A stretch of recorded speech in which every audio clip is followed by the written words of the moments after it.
మనం ఈ క్లాసులో అలంకారాల గురించి చూద్దామండి. అలంకారం అంటే ఏమిటి? కావ్యానికి లేదా వాక్యానికి అందం, మాధుర్యం, చమత్కారం కలిగించే లక్షణాన్ని అలంకారం అంటాం. అంటే కావ్య సౌందర్యాన్ని పెంచేవి అలంకారాలు అని చెప్తాం. పాఠ్య పుస్తకాల్లోని ముఖ్యమైన అలంకారాలు ఏంటంటే ఉపమాలంకారం. ఉపమాలంకారం అంటే ఏంటి? ఒక వస్తువును మరొక వస్తువుతో వలె, పోలే వంటి మొదలైన ఉపమావాచక పదాల ద్వారా పోల్చడం ఉపమాలంకారము అంటాము. అంటే ఇంకో వస్తువుతో పోల్చడాన్ని వలె, దాని వలె, లేదా పోలే, పోలి ఇలాగ చేస్తే దాన్ని ఉపమాలంకారం అంటాం. ఇక్కడ ఏంటంటే వలె, వంటి, పోలే, భంగి వంటి పదాలు ఉంటాయి. ఇప్పుడు మనం ఇందులో ఎగ్జాంపుల్ చూద్దామండి. ఇక్కడ ఎగ్జాంపుల్ మనం ఉదాహరణ చూసినట్టే ఆమె ముఖం చంద్రుని వలె ఉంది. అలాగే సింహం వంటి వీరుడు అంటే ముఖం ఎలా ఉందండి? చంద్రుని వలె అని పోలుస్తున్నాడు. అలాగే సింహం వంటి వీరుడు అన్నాడు కాబట్టి ఇక్కడ దాన్ని పోలుస్తున్నాడు కాబట్టి దాన్ని మనం ఉపమాలంకారము అని అంటాం. రెండవది రూపక అలంకారము.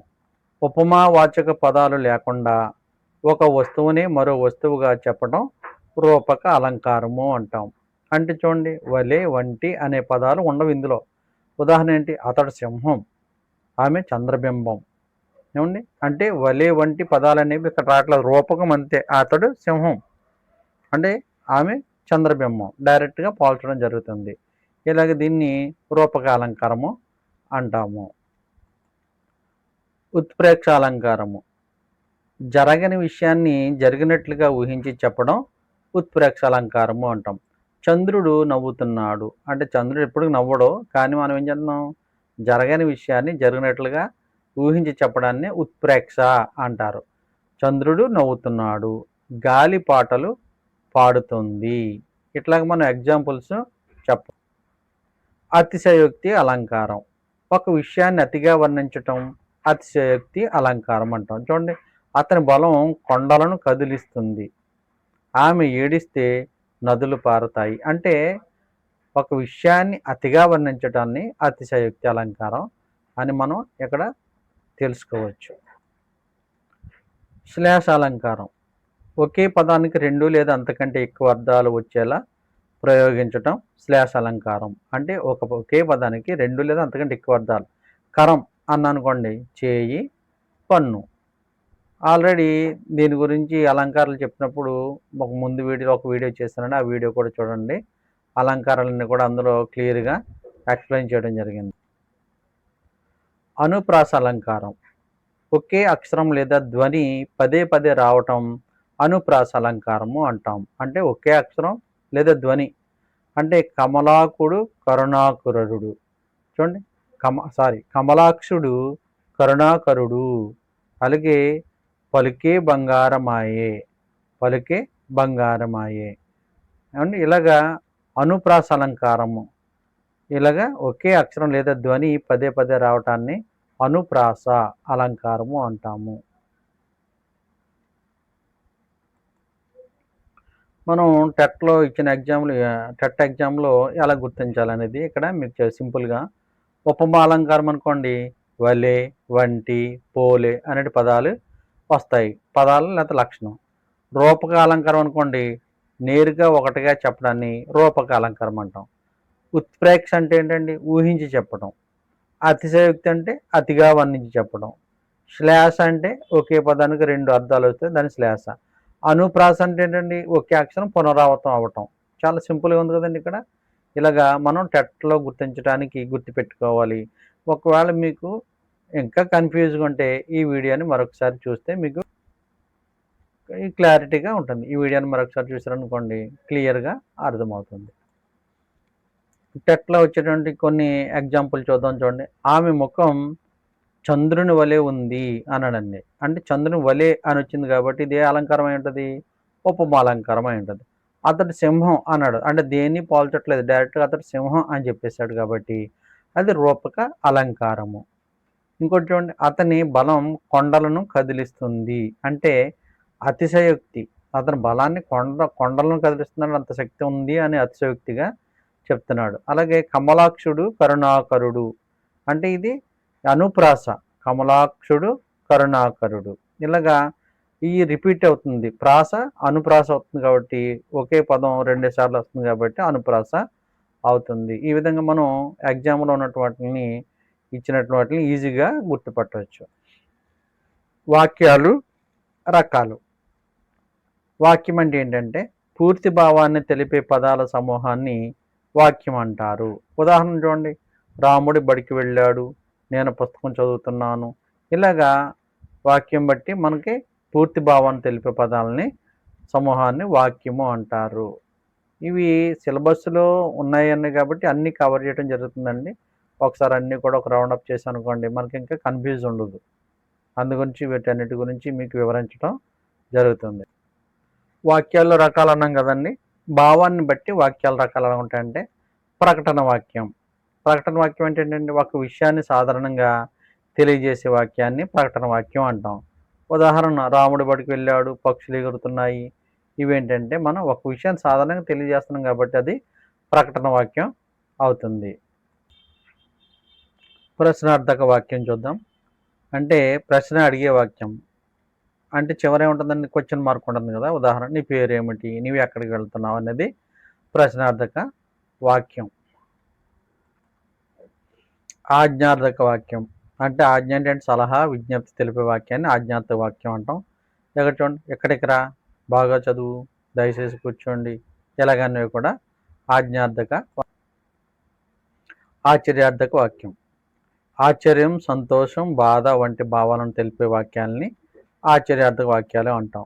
చివర ఏమవుతుందండి, ఎక్స్క్లమేటరీ అంటే ఆశ్చర్యార్థంగా ఉంటుంది. అబ్బా అంత అందంగా ఉంది, అయ్యో పుస్తకం పోయింది. ఇలాగా ఇక్కడ వీటిని ఈ గుర్తుల్ని ఆశ్చర్యార్థకం అంటాము. ఎక్స్క్లమేటరీ అటువంటి అన్నిటిని కూడా ఆశ్చర్యార్థకాలు అంటాం. కోరికార్థక వాక్యం అంటే ఇక్కడ కోరిక, ఆశీర్వాదం లేదా శుభాకాంక్షలు తెలిపే వాక్యాన్ని కోరికార్థక వాక్యం అంటాం. ఇందులో ఎగ్జాంపుల్ చూడండి, నీవు చిరకాలం సుఖంగా జీవించాలి, దేవుడు నీకు మేలు చేయాలి. ఇలాంటివన్నీ కూడా కోరికలు కాబట్టి కోరికార్థక. నిషేధార్థక వాక్యం ఒక పనిని చేయవద్దని లేదా జరగలేదని తెలిపే వాక్యాన్ని నిషేధార్థక వాక్యం అని మనం అంటాం. నిషేధార్థక వాక్యం అంటే ఒక పనిని చేయవద్దని లేదా జరగలేదని తెలిపే వాక్యాన్ని నిషేధార్థక వాక్యం అంటాము. ఇక్కడ అబద్ధం చెప్పొద్దు, అతను రాలేదు, ఇలాంటి వాక్యాల్ని నిషేధార్థక వాక్యాలు అని మనం అంటాం. నిర్మాణాన్ని బట్టి వాక్యాలు రకాలు ఉంటాయండి. ఇందులోనూ సరళ వాక్యం. ఒకే క్రియ ఉన్న వాక్యాన్ని సరళ వాక్యం అంటారు. రాము పాఠం చదివాడు, ఇది ఒకే క్రియ ఉంది కాబట్టి రాము పాఠం చదివాడు అంతే కాబట్టి దీన్ని సరళ వాక్యం అంటాము. సంయుక్త వాక్యం. 2 లేదా అంతకంటే ఎక్కువ స్వతంత్ర వాక్యాలు సంధాన పదాలతో కలిసిన వాక్యాన్ని సంయుక్త వాక్యం అంటాం. ఉదాహరణ చూడండి, రాము చదివాడు మరియు సీత రాసింది. ఇక్కడ 2 రకాలు ఉన్నాయి కాబట్టి దీన్ని సంయుక్త వాక్యం అని. అలాగే చూడండి, సంశ్లిష్ట వాక్యం అంటే ఒక ప్రధాన వాక్యానికి 1 లేదా అంతకంటే ఎక్కువ ఉపవాక్యాలు కలిసిన వాక్యాన్ని సంశ్లిష్ట వాక్యం అంటాము. నీ వచ్చినప్పుడు నేను ఇంట్లో ఉన్నాను. ఈ విధంగా మనం ఈ వాక్యాలని గుర్తించవచ్చు. ఇవి అందులో సిలబస్లో ఇచ్చాడు కాబట్టి వీటి గురించి వివరించడం జరిగిందండి. జస్ట్ ఒకసారి అలా వింటే సరిపోతుంది, మీకు ఈజీగానే ఉంది కాబట్టి ఇది బట్టి పట్టవలసిన అవసరం అయితే ఏమీ లేదు. వినండి ఒకసారి. ఒకవేళ ఇంకా డౌట్ అయితే ఈ వీడియోని మళ్ళీ ఒకసారి చూడండి. వాక్యాలు రకాలు అంటే ఇందులో పూర్తి భావాన్ని తెలిపే పదాల సముదాయాన్ని వాక్యం అంటాం. ఉదాహరణ చూడండి, రాము పాఠశాలకు వెళ్ళాడు, ఇది ఒక వాక్యం. ఇందులోనూ చాలా రకాలను ఇందులో చూడండి. ఒకటి కర్తరిక వాక్యం అంటే యాక్టివ్ వాయిస్ అంటాం. ఇక్కడ కర్త ఏంటి, కర్త పనిచేసే వ్యక్తి ప్రధానంగా ఉండే వాక్యాన్ని కర్తరిక వాక్యం అంటాం. ఉదాహరణ చూడండి, రాము పుస్తకం చదివాడు, ఇక్కడ కర్త ఏంటండి రాము. సీత పాట పాడింది, అంటే సీత అంటే ఇది కర్త ఇందులో మెయిన్ కాబట్టి దీన్ని కర్తరిక వాక్యం అంటాం. ఇది కర్మిణి వాక్యం. కర్మిణి వాక్యం అంటే చూడండి, కర్మ అంటే పని పొందే వస్తువు లేదా వ్యక్తి ప్రధానంగా ఉండే వాక్యాన్ని కర్మిణి వాక్యం అంటే కర్త కర్మ. కర్మ అంటే ఏంటంటే పుస్తకం రాముచే చదవబడింది, పుస్తకము రాముచే చదవబడింది, పాట సీతచే పాటపడింది. అంటే ఇక్కడ కర్మ మెయిన్ కాబట్టి అందులో కర్మిణీ వాక్యం అంటాము. ఆధునిక వచనం అంటే ఏంటంటే నేటి కాలంలో వాడుకలో ఉన్న సరళమైన సహజమైన భాషను ఆధునిక వచనం అంటారు. ఉదాహరణ చూడండి, నేను ఈరోజు పాఠశాలకు వెళ్ళాను, అతను బాగా చదువుతున్నాడు. ఇవన్నీ కూడా ఒకేలా ఉన్నప్పుడు కూడా వాడు ప్రశ్న అడిగే విధానాన్ని బట్టి మనం ఆన్సరు రాయవలసి ఉంటుంది. సామాన్య వాక్యం, సింపుల్ సెంటెన్స్. ఒకే కర్త ఒకే క్రియతో పూర్తి భావాన్ని తెలిపే వాక్యాన్ని సామాన్య వాక్యం అంటారు. ఉదాహరణ చూడండి, రాము నవ్వాడు, అయిపోయింది, క్లియర్. సీత చదివింది, అది ఇంకా వేరే అర్థం ఏం లేదు కాబట్టి ఒకే కర్త ఒకే క్రియతో పూర్తి భావాన్ని తెలిపే వాక్యాన్ని సామాన్య వాక్యం అని మనం అంటాము. అలాగే చూడండి, సంయుక్త వాక్యం అంటే కాంపౌండ్ సెంటెన్స్ ఎలా ఉంటుంది చూడండి. కాంపౌండ్ సెంటెన్స్ వచ్చేసరికి రెండు లేదా అంతకంటే ఎక్కువ స్వతంత్ర వాక్యాలు మరియు కానీ లేదా వంటి సంధాన పదాలతో కలిస్తే దానిని సంయుక్త వాక్యం అంటాం. ఉదాహరణ చూడండి, రాముడు చదివాడు మరియు సీత రాసింది, నేను వెళ్ళాను కానీ అతను రాలేదు. ఇవన్నీ కూడా సంయుక్త వాక్యాలు. సంశ్లిష్ట వాక్యాలు చూద్దాం. సంశ్లిష్ట వాక్యాలు అంటే చూడండి ఏమున్నది నిర్వచనం. ఒక ప్రధాన వాక్యానికి ఒకటి లేదా అంతకంటే ఎక్కువ ఉపవాక్యాలు కలిసిన వాక్యాన్ని సంశ్లిష్ట వాక్యం అంటారు. ఉదాహరణ చూడండి, నీ వచ్చినప్పుడు నేను ఇంట్లో ఉన్నాను, వర్షం పడితే పాఠశాలకు వెళ్ళను. ఇవన్నీ కూడా సంశ్లిష్ట వాక్యాలు. ఇప్పుడు విశేషార్థక వాక్యం చూద్దాం. విశేషార్థక వాక్యం అంటే ఏంటి?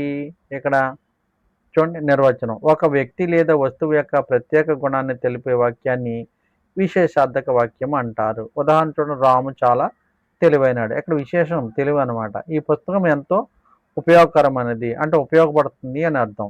ఇది విశేషార్థక వాక్యం. ఇలా రకరకాల ఉన్నాయండి. తర్వాత 8వది అనుమత్యర్థక వాక్యము. అంటే అనుమతి లేదా ఒప్పుకునే భావాన్ని తెలిపే వాక్యాన్ని అనుమత్యర్థక వాక్యం అంటాం. ఉదాహరణ చూడండి, నీవు లోపలికి వెళ్ళవచ్చు, మీరు కూర్చోవచ్చు, అతను రావడానికి అనుమతి ఉంది. అంటే ఇక్కడ ప్రశ్నను బట్టి మనం సమాధానం రాయవలసి ఉంటుంది. ఇవన్నీ కూడా వాక్యాల్లో రకాలను జాగ్రత్తగా మనం ఇవన్నీ ప్రతిదాన్ని ప్రశ్నను కూలంకషంగా చదవాలి. అప్పుడు దానికి ఆన్సర్ రాయాలి. ఇలా రాసినట్లయితే ఈజీగానే ఉంటుంది. మీకు ఈ వీడియో నచ్చినట్లయితే మీరు కామెంట్ చేయండి, అట్లాగే లైక్ చేయండి, షేర్ చేయండి, సబ్స్క్రైబ్ చేయండి.